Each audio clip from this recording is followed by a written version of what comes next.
Welcome to today's video on the harsh reality of maintaining U.S. permanent residency while living abroad.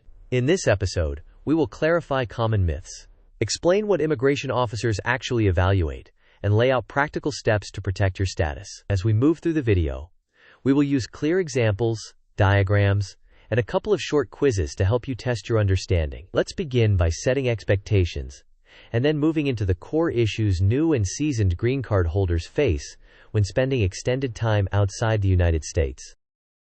Here is our roadmap. First, we will give a brief disclaimer.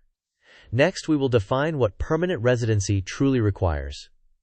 After that, we will debunk the popular six-month myth. Then, we will contrast intention with action and show what evidence officers rely on.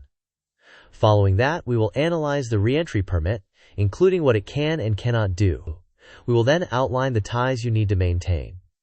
After some practical case studies, we will check your understanding with quick quizzes. Finally, we will wrap up with key takeaways and suggested next steps. Before we proceed, a crucial disclaimer.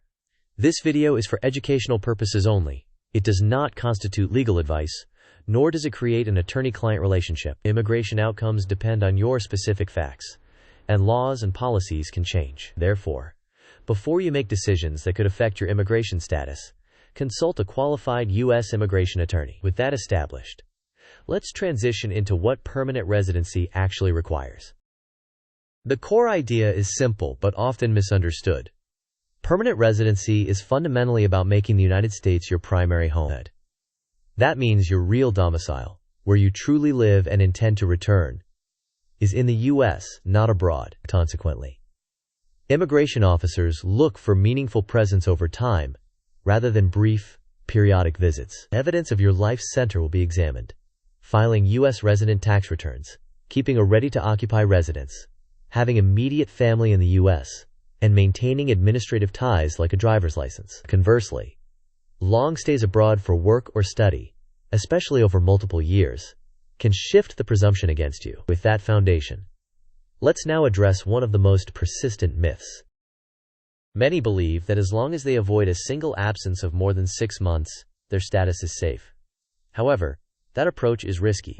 Officers will step back and evaluate the overall pattern. If your life is demonstrably centered abroad, work, school, family, and housing, the pattern of years with only 2 to 6 weeks in the U.S.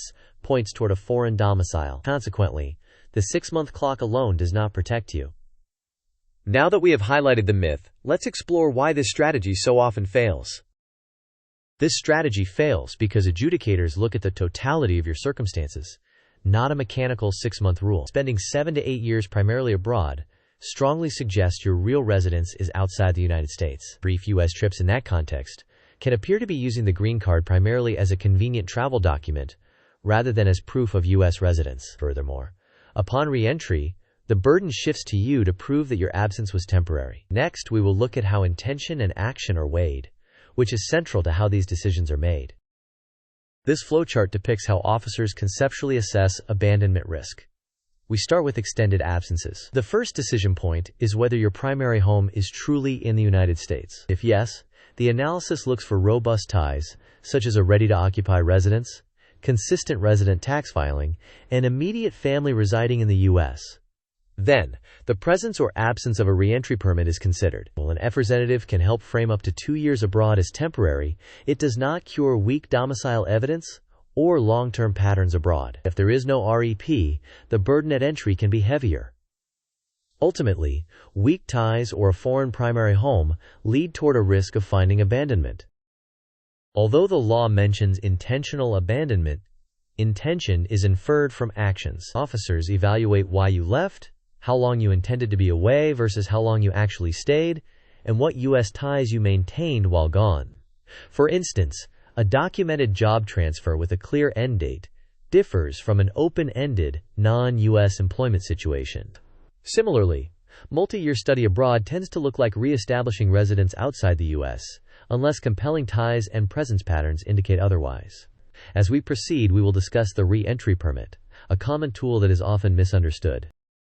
This table contrasts factors that support a temporary absence against those that suggest abandonment. A short, well-documented job transfer, resident tax filing, and a ready-to-occupy U.S. home support the claim that you remained a U.S. resident. In contrast, open-ended foreign employment, extended voluntary study, selling or long-term renting your home, filing as a non-resident, and relocating your immediate family abroad all point toward having established a new residence outside the U.S.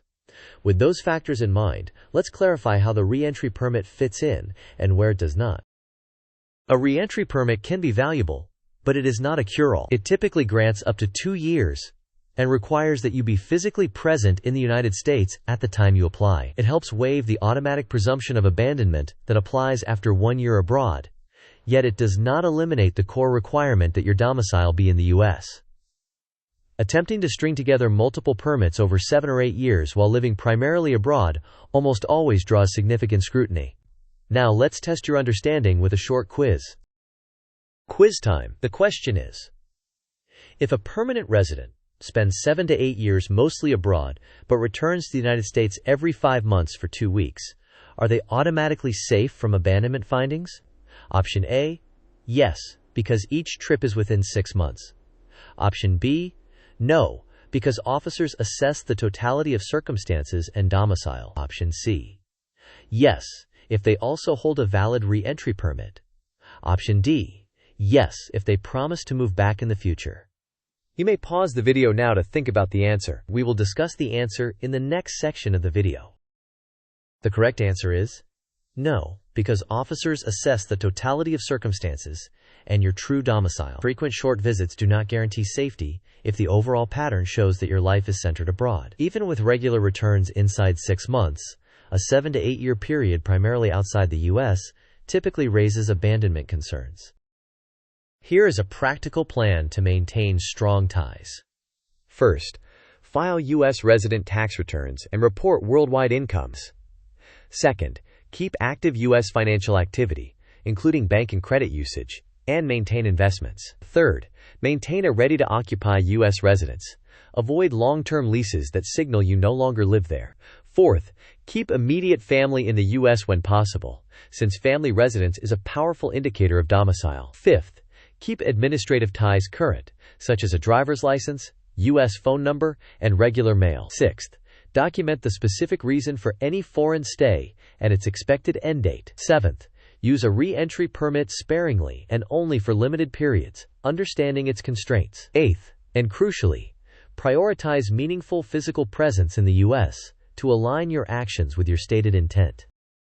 Let's compare scenarios. In the first, a resident pursues a multi-year degree abroad, sells their U.S. home, moves immediate family overseas, and visits the U.S. for only a couple of weeks each year. That pattern signals a foreign domicile and carries high abandonment risk. In the second, someone must complete mandatory military service, keeps a ready-to-occupy U.S. residence, files resident taxes, and returns for meaningful time as permitted. While still scrutinized, that case presents stronger evidence of temporary absences. In a third scenario, an individual accepts an open-ended foreign job and repeatedly renews re-entry permits while spending most of the year abroad. That pattern typically draws heavy scrutiny and can lead to findings of abandonment. Now, let's take a second quiz to reinforce the limits of the re-entry permit. Here is the second quiz question. What does a re-entry permit actually do for a permanent resident who will be abroad? Option A, it guarantees no abandonment finding regardless of time abroad. Option B, it waives the 1-year presumption but does not replace U.S. domicile. Option C, it allows you to file it from abroad at any time.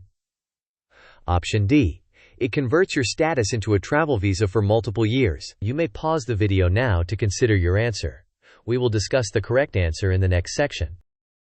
The correct answer is that a re-entry permit waives the 1-year presumption of abandonment, but does not replace the requirement to maintain U.S. domicile. It cannot guarantee favorable treatment if your overall pattern shows that your life is abroad. This comparison highlights the key differences. With a green card, you can live and work in the U.S. permanently only if you maintain domicile. If your life shifts abroad, you risk an abandonment finding.